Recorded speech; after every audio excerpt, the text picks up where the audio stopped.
All right, so this is part 3 of the rewiring process, a process that I have experimented with and created and got influences from outside sources over the years. It really helped me to get out of a place where I was stuck. I didn't know who I was, I had no purpose, and I shifted from the lowest to the highest version of myself, but I had to go deep into my programming, and that takes time and it takes patience, but you can create an entirely new reality and life for yourself throughout this process.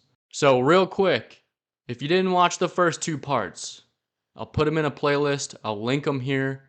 Go ahead and watch those because you can't install new programs, you can't set intentions or set goals for where you want your life to go if you haven't become aware of what is holding you back and if you haven't created the blank slate, or basically cleared your mind, wiped yourself clean from disempowering programs, and learned how to create a relaxed state, learn how to control your internal realm, is basically what it is. You can't install new programs, set new intentions if you haven't done that, so check those out first. Then come back to this one. But right now, we're going to set new intentions, and this is the fun part, honestly. It's fun to visualize a new future for ourselves and get excited about it. But obviously, along with setting our goals, our intentions, we have to take action, and we're going to talk about that. First, I'm going to start with a quote, and this is a quote that I made, all right? The most powerful people are those who know what they lack, but realize they have the ability to change it. Most of society knows what they lack, they're really good at knowing what they lack, but they haven't empowered themselves with a growth mindset, and they don't have any kind of vision for the future, any kind of idea that their life could be different. They're stuck in the past. So, having the awareness of this is key, and that's what's going to set you apart. And so, really, I like to look at life. I'm sure you've heard this before, but it's really a video game, all right? And you alter the video game, you evolve, level up within the video game by changing yourself from the inside. And as you shift yourself from the inside, the game or the outside, the external realm will shift accordingly. Our outcomes will improve, the way other characters within the game interact with us, that will evolve and change. And with the belief that you can overcome anything, solve anything, change anything, you become essentially a god. You become a god. I believe that we all have a part of God or the creator or the universe inside of us. It's not separate from us. It's our natural state. You become not just the main player in the video game, but the coder or the creator of the video game too. It really does get that deep. But first, we got to talk about what the heck is going on within us. The reticular activating system is the key. So, we are constantly being bombarded with millions of bits of information, and in order to navigate this overwhelming flow of information without going crazy, we need a way to filter what's relevant to us. The reticular activating system, or the RAS, is in control of this filtering process. It's the part of our brain that decides which information will become conscious to us, will become conscious of. So, this is why, if you just bought a yellow car, you're going to see yellow cars everywhere. Maybe if you're thinking about starting a business and you have that image in your head, you might start to notice more conversations, articles, or events about entrepreneurship. The RAS is organizing information and it's giving it to us. It's the same thing if we're constantly paying attention to our limitations or our insecurities. We're going to get information that confirms that. So, our subconscious beliefs are, without our consent or knowledge, signaling to the RAS what is important, and we're getting that back. Another one, if we're subconsciously believing that life is hard, we're going to constantly get confirmation of that, and life will be hard. We'll see the hard in everything and not the easy and the simple. But if we believe that life or the universe or God is working with us or working in our favor, we will see that. I keep knocking my mic.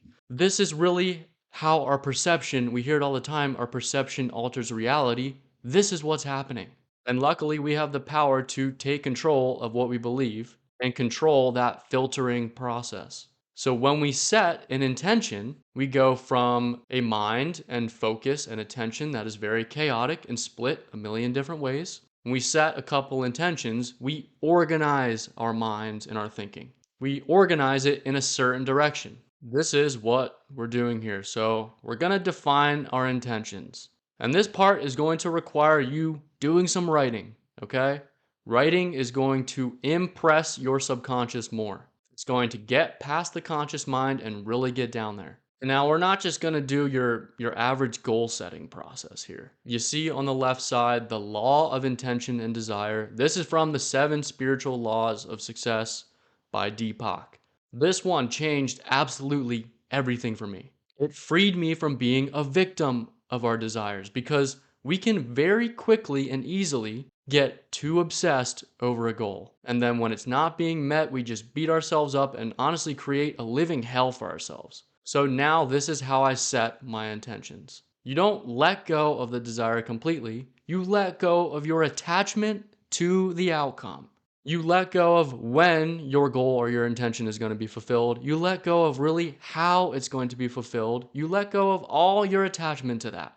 You let go of trying to control everything, and you essentially give your desires up to the universe or God, or Deepak talks about the field of pure potentiality that has infinite organizing power, where if we just hand our intentions over, we take consistent action towards it, it will eventually come to us in the most natural way possible. Our desires will be realized when the time is right. Just let the universe handle the details. So get out your pen, your pencil, your paper, and just list 3 intentions. Maybe you have to make a list first of everything you want to do.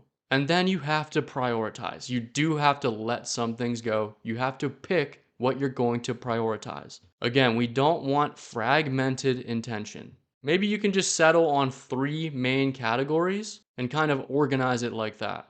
And I just did an intention setting exercise this morning. I felt like I needed a little bit of a refocus. And I organized it by a business goal or a financial goal. Then I did a career goal, which was centered around coaching volleyball. I'm a volleyball coach.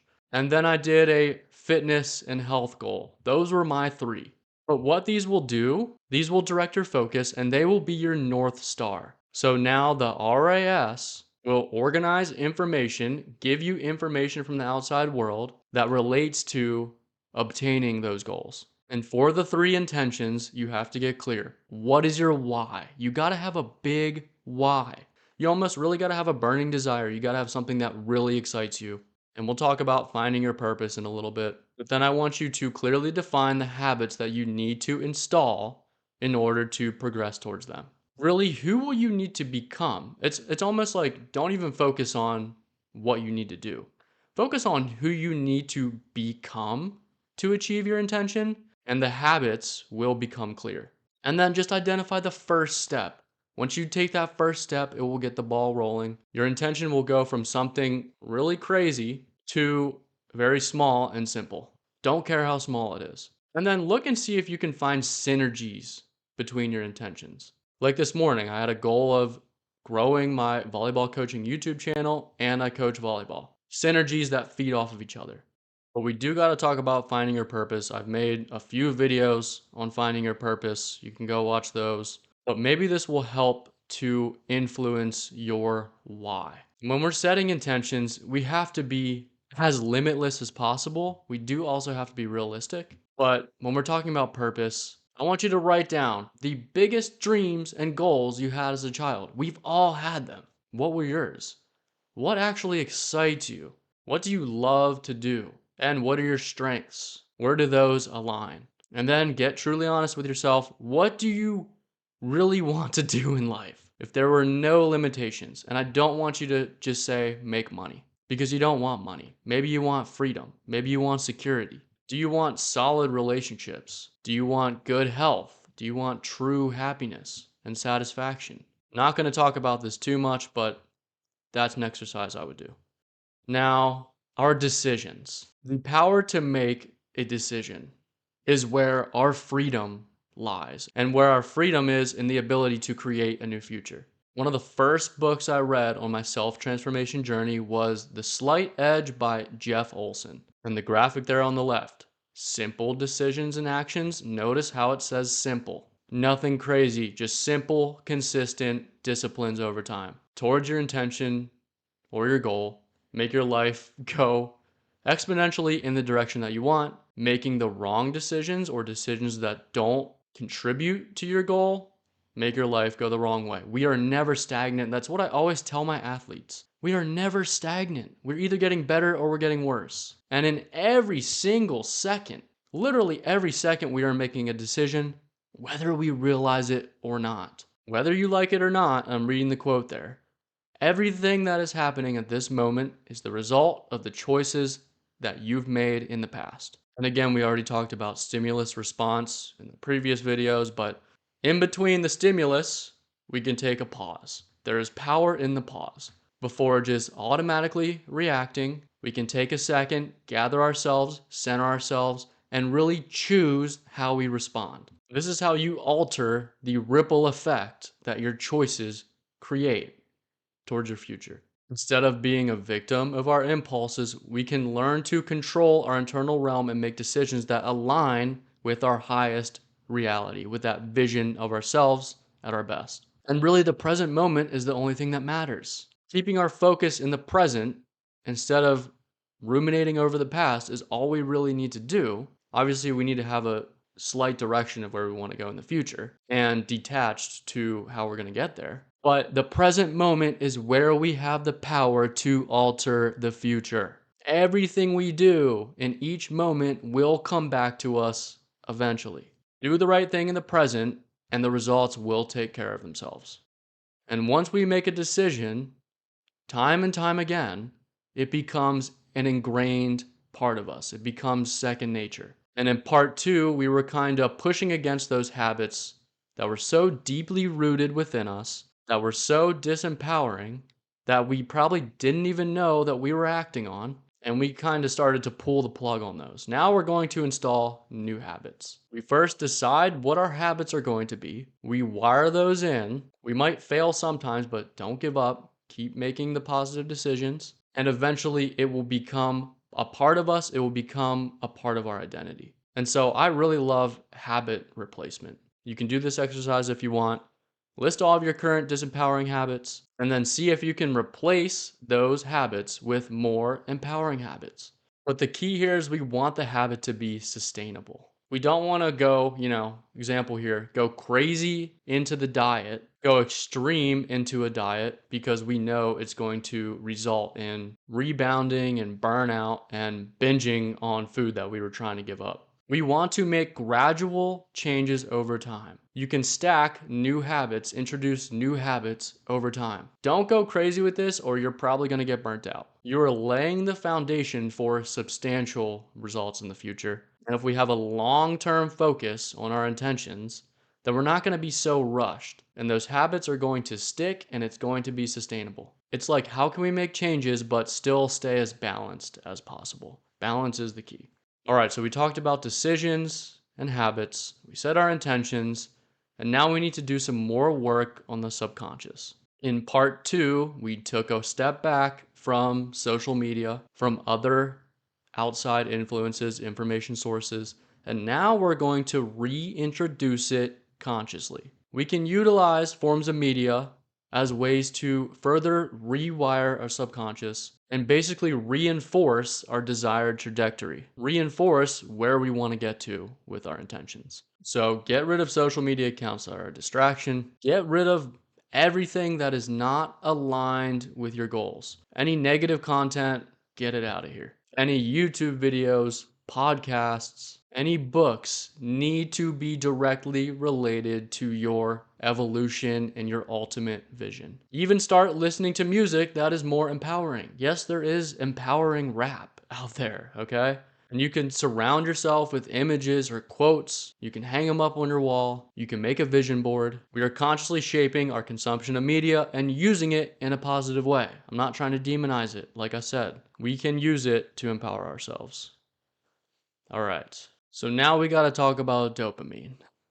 I honestly believe when it comes to goal setting, dopamine is the most important. There's so many chemicals and hormones that we have. Dopamine, I believe, is the most important. and it's the one that is the most hijacked today. I just went to Vegas. I mean, that place is the epitome of overstimulation, sapping your dopamine up. Obviously, gambling is going to do that, but just Vegas as a whole is a freaking, oh my gosh, it's another world. Really, if you have a well-functioning dopamine system, you should get a rush of excitement from pushing yourself, facing your fears, accomplishing things, traveling to places, getting new experiences, going outside, getting sun, experiencing nature. That great feeling you have after a workout, after you put in the work and you really showed up, you really do get the best high that none of this other stuff is going to give you. None of these cheap dopamine sources are going to give you that. And cheap dopamine is keeping you stuck in this cycle of suffering. But most of us think we have to wait for the motivation to start taking action. And that little yellowish green box, that was something that a professor, I think it was my geology professor, super random, but he kind of opened my mind to this. Most of us think that we get the motivation, then we take action, then we get the results. But first, we have to start taking action, even when it's uncomfortable, even when it's not the right time. And then you'll find that your motivation, your energy towards it grows. And then you take more action, and then you eventually get the life that you desire. And the bottom left, the hockey stick graph of success. I made this graph myself, but we don't really see our intentions through.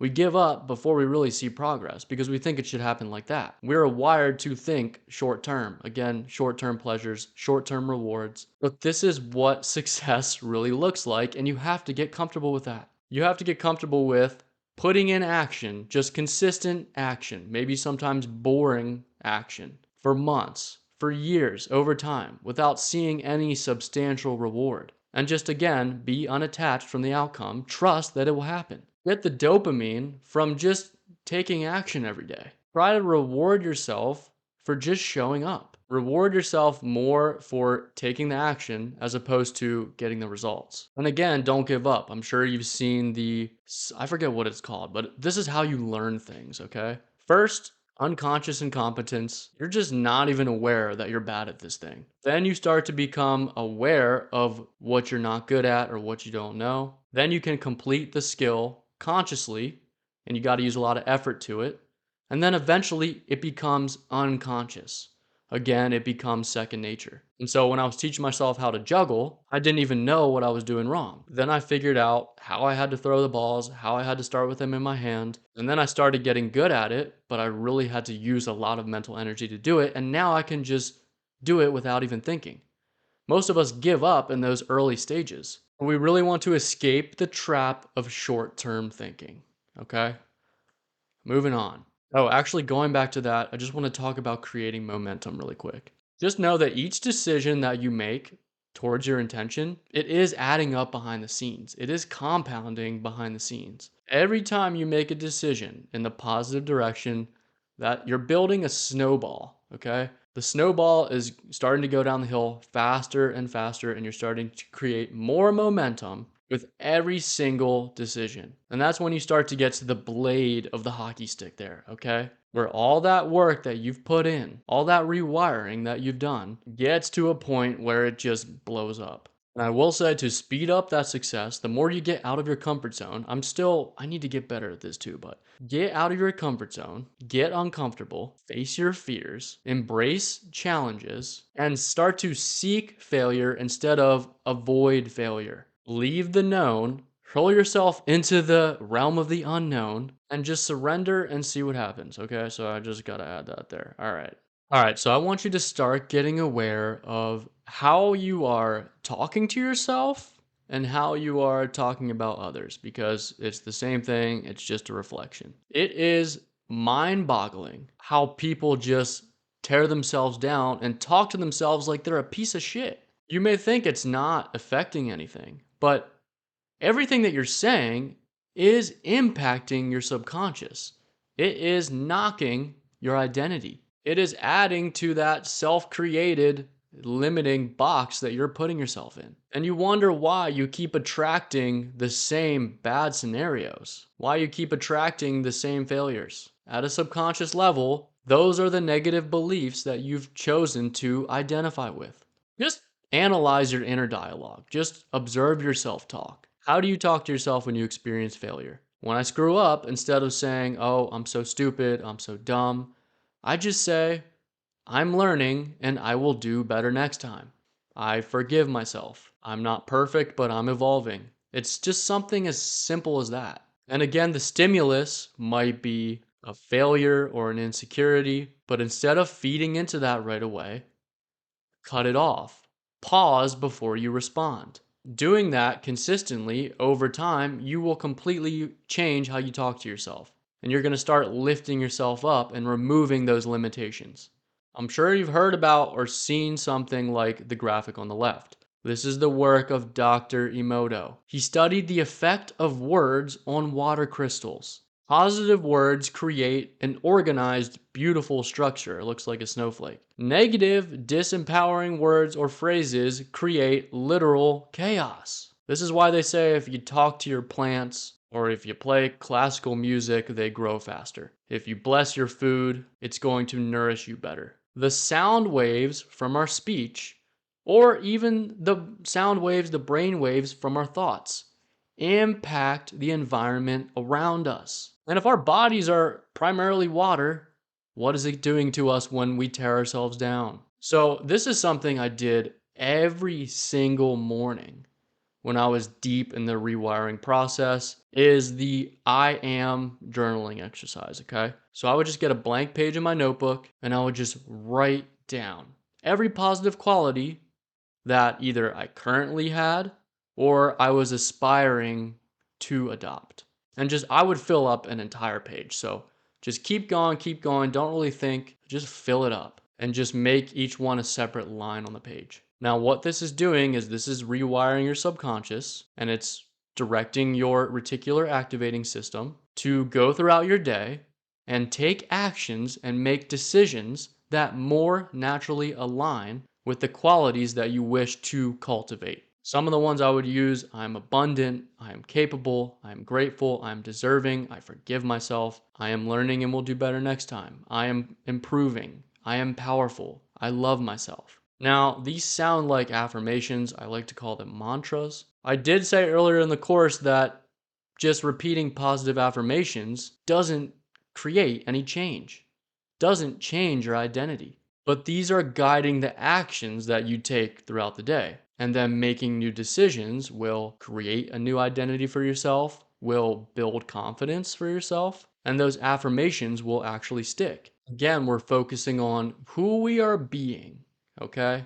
Taking extreme action is not necessary. Who are you being in the moment? You could be sitting on the couch, but who are you? Are we being the version of us that will attain our desires? How are we speaking? How are we communicating? How is our posture? And the next time you say you should do something, I just want you to observe that and just think about it for a second, all right? Every time we say we should do something, that word alone puts us in a mental prison. We don't have to do anything. Really, if you think about it, we don't have to do anything. We can do what we want. Let your feelings, let your intuition, let your heart guide you, and you will make the right decision. I don't know if I mentioned this in the decisions part, but the correct decision will feel right. So imagine making the decision before you do it. How does it feel? Does it feel expansive or does it feel restrictive? If you just let that guide you instead of what you should do, what society says you should do, what your parents say you have to do, screw all that. Start to listen to that inner compass and stop trying to force shit. All right.